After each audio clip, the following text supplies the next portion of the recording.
Welcome to your daily dose of dopamine. My name is Robert. I'm here with my friend Matthew, who, if you don't know by now, what's wrong with you? I mean, really. Um, I got to know Matthew back in June at the ATMRD in Washington D.C., a conference having to do with all sorts of neurological medical experts.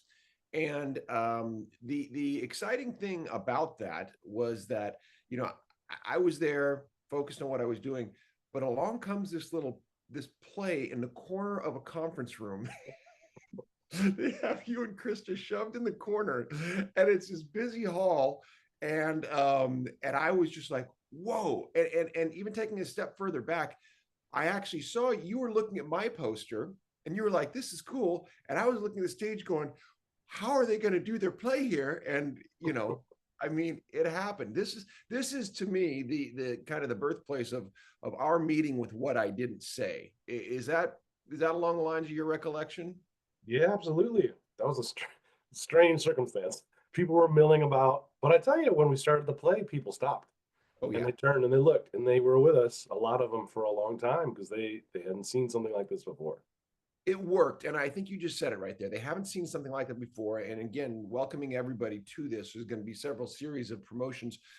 Matthew's play, "What I Didn't Say," is it's groundbreaking. It's so important. It underlines the power of art and medicine and science coming together. Matthew is a person with Parkinson's, early onset, about 5 years into your diagnosis. Is that right? Yeah, six now. Ooh. 6 now.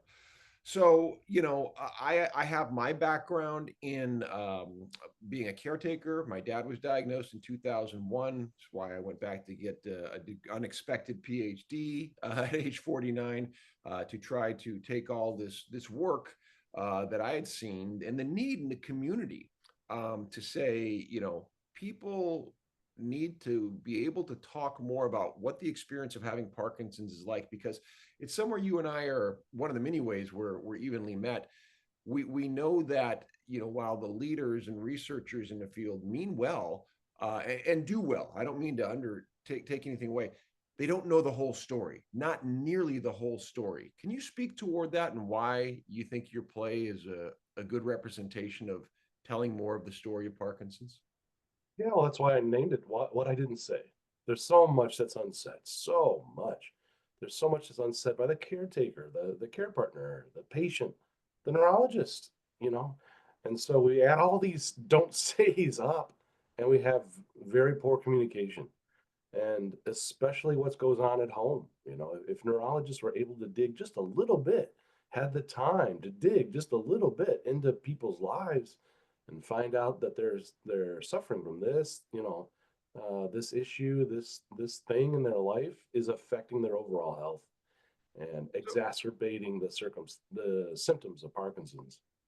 Right, right. There's a very outside in approach right now, and we're talking about developing an inside out approach. And I like the way you said it too, because it's multifaceted. This isn't about blaming any one person or party. It's just to say the communication between all is lacking, right?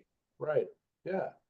There's time constraints. You know, you get in front of a white coat, things just sort of shut down a little bit. You're afraid to share everything. You're putting on your best behavior, which isn't true of what happens at home. And there's just a lot of discrepancies between what's in the office and what's at home. And And, this is a revelation of what's at home. That's right. And as you mentioned, there's institutional issues for the medical providers, right? You mentioned the time constraints, also their training, blind spots.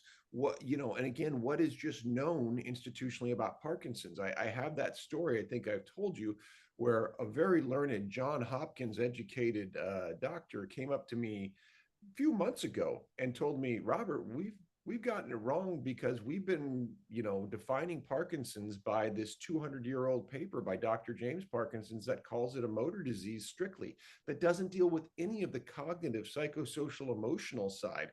So 200 years of medical training foundationally based on this paper, written in the 1800s.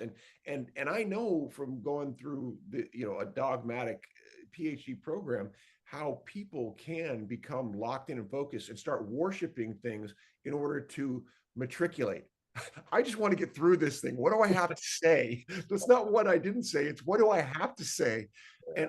And now the safe thing becomes to repeat or to rely on old information as opposed to listening and exploring the new, which is what your play does. So let's open up. Let's come back with a second on this. We're going to do a multiple series of this great conversation starter.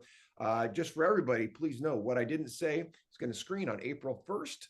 Online, we'll be hosting a screening so you can see that 45-minute version of it. Yeah, go ahead. No joke. April 1st. April. That's right. We'll see you then. See you in a minute. Yeah.